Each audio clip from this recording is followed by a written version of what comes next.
ইউরোপের দেশ ইতালি সবারই একটি স্বপ্নের দেশ।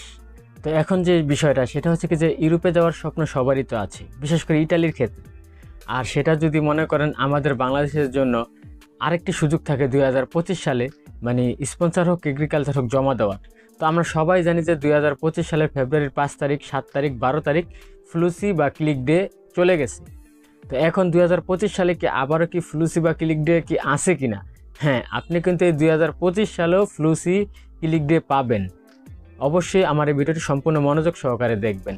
আসসালামু আলাইকুম, আমি মোহাম্মদ মেহেদি হাসান। যে যেখান থেকে আমার ভিডিওটি দেখছেন সবাইকে ব্যাপারী মেহেদি অফিসিয়াল চ্যানেলে স্বাগতম। তো ভাই, ইতালি যাওয়ার স্বপ্ন সবারই আছে, আমি এর আগেও বললাম। তবে আপনি যদি ইতালি যেতে চান তবে কয়েকটি ক্যাটাগরি রয়েছে ওয়ার্ক পারমিটের ক্ষেত্রে, সিজনাল, নন সিজনাল দুটি সিস্টেম। একটা হচ্ছে যেটাকে আমরা স্পন্সর বলি, আর একটা হচ্ছে এগ্রিকালচার বলি। তো এখন এই দুটি সেক্টরে কিন্তু 2025 সালে 1,81,450টি কোঠা বরাদ্দ হয়েছিল। বিভিন্ন দেশ থেকে তারা কর্মী নেবে।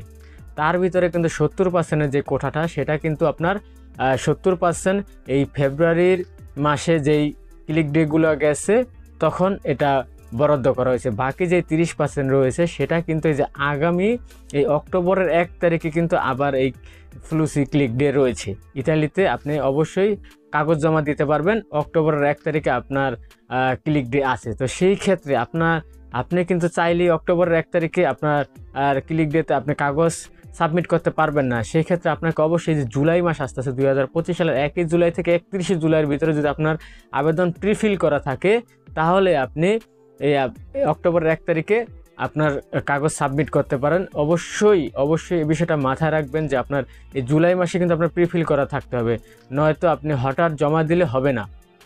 সেই ক্ষেত্রে 30% যে কোঠাটা বাকি রয়েছে, মানে 1,81,450 জন যে কোঠাটা তারা দিয়েছে কর্মী নেওয়ার, সেই কোঠার কিন্তু 70%-এর কাজ অলরেডি কারো হয়ে গেছে, কারো প্রসেসিংয়ে চলতে আছে, ঠিক আছে। কিন্তু এই 30% রয়েছে বিভিন্ন খাতের, হোটেল, রেস্টুরেন্ট। এখানেও কিন্তু সিজনাল, নন সিজনাল এই দুইটি টাইপের ভিসা ক্যাটাগরির লোক মানে তাদের কাগজ সাবমিট করতে পারবে, ঠিক আছে। আশা করি আমি কী বলছি বুঝতে পারছেন। তো ইটালি যাওয়ার ক্ষেত্রে অবশ্যই সাবধান থাকবেন। যদি এখন কেউ আপনাকে বলে কাগজ দেন, মানে জমা দিচ্ছি, ঠিক আছে, এখন কাগজ জমা দেওয়া যাবে, কোনো সমস্যা নাই, তাহলে ভেবে নেবেন যে বুংবাং, ঠিক আছে। বিশেষ করে এগ্রিকালচার আর স্পন্সর ভিসার ক্ষেত্রে, কারণ আপনারা জানেন যে ওয়ার্ক পারমিট ভিসাতে ইতালিতে যাওয়ার ক্ষেত্রে দুইটি সিস্টেম, একটা হচ্ছে স্পন্সর, একটা হচ্ছে এগ্রিকালচার। তো আমি আপনাদের জন্য আরেকটি ভিডিও তৈরি করব যে স্পন্সর নাকি এগ্রিকালচার, কোন ভিসা আপনার জন্য উত্তম হবে বা কোন ভিসায় আপনি কীরকম ওখানে যাওয়ার পরে অবস্থা হবে, সেই বিষয়টা নিয়ে একটি ভিডিও আপনাদের জন্য অবশ্যই তৈরি করবো। আমার চ্যানেলটা সাবস্ক্রাইব করে রাখেন, কারণ আমি বিভিন্ন সময় বিভিন্ন দেশের বৈদেশিক তথ্যগুলো আপনাদেরকে দিয়ে থাকি। তো আশা করি আমার কথাগুলো আপনারা বুঝতে পারছেন। তো যারা জুলাইতে প্রিফিল করবেন আবেদনগুলো, তারাই আবার এই অক্টোবর মাসের 1 তারিখে আবেদন সাবমিট করতে পারবেন। যদি আপনার কোনো রিলেটিভ থাকে, আত্মীয়স্বজন ইটালিতে থাকে, তাহলে তাদের মাধ্যমে যাওয়ার চেষ্টা করবেন, কাগজপত্র সাবমিট করার চেষ্টা করবেন বিশ্বস্ত মানুষের মাধ্যমে।